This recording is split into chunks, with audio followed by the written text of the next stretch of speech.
Dans cette guerre de l'ombre, quel intérêt la France aurait-elle eu à ménager les forces qu'elle était censée combattre?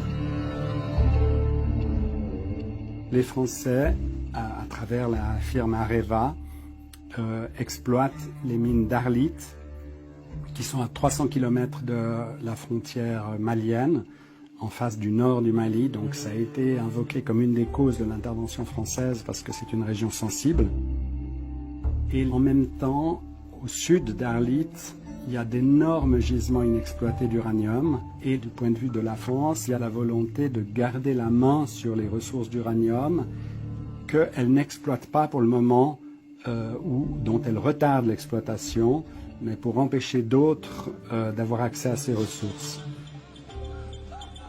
Les Français étaient favorables et travaillaient à une certaine autonomisation du Nord Mali, Touareg, par rapport à Bamako.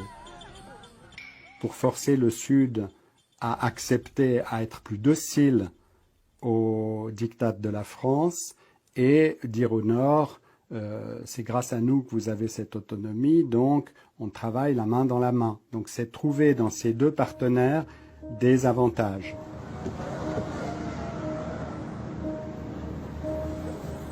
Dans cette partie d'échecs, la France n'est pas seule. Et c'est bien loin du Sahara que se décide le futur économique de la région. Des représentants des groupes pétroliers, des experts du capital risque et des responsables africains en charge de l'énergie se retrouvent à Londres, capitale financière de l'Europe, pour discuter de contrats et rêver de gros profits. Bonjour mesdames et messieurs et bienvenue à ce 11e forum de l'Afrique indépendante.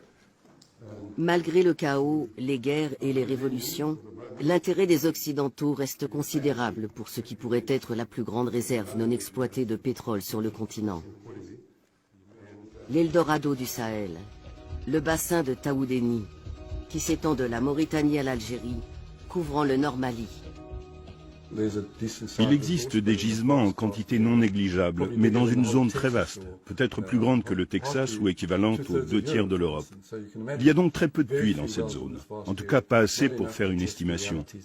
Il faudra beaucoup de temps pour connaître les ressources exactes de ce bassin. Malgré un déclin récent de l'importation de gaz et de pétrole africain vers les États-Unis, les intérêts des grands groupes énergétiques américains pour l'Afrique n'ont pas diminué. Les besoins de l'Asie et de l'Europe ne cessent de croître. Près de 2000 milliards d'investissements dans le pétrole et gaz africain sont prévus au cours des 2 prochaines décennies. On sait tous qu'on va vers une raréfaction des ressources pétrolières et que ces derniers grands bassins pétroliers d'Afrique vont avoir une importance croissante au fil des années et qu'il est très important de se prépositionner pour l'exploitation de ces ressources.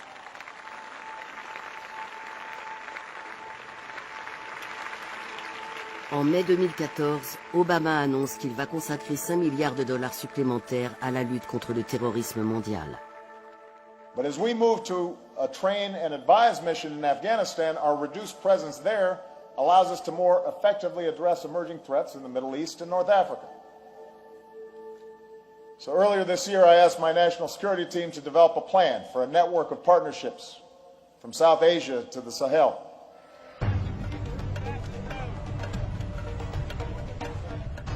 « 130 ans après la conférence de Berlin, un nouveau partage du continent africain s'effectue pour garantir l'approvisionnement en pétrole, en minéraux stratégiques, en terres arables et même en eau sous les sables du désert. C'est pour cela que la véritable histoire de l'intervention de l'OTAN en Libye reste à écrire.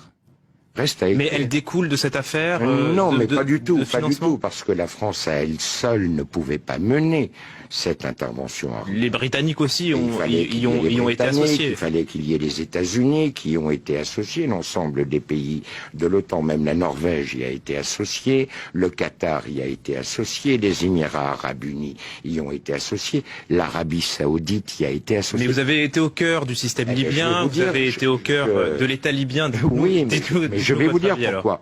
Je vais vous dire pourquoi. Je pense que Kadhafi a signé son arrêt de mort lorsqu'il a décidé de créer une monnaie commune à l'Union africaine, car je vous rappelle que la Libye fait partie de l'Union africaine, que le siège de cette banque, de la banque qui devait émettre cette monnaie, avait déjà été fixé au Cameroun.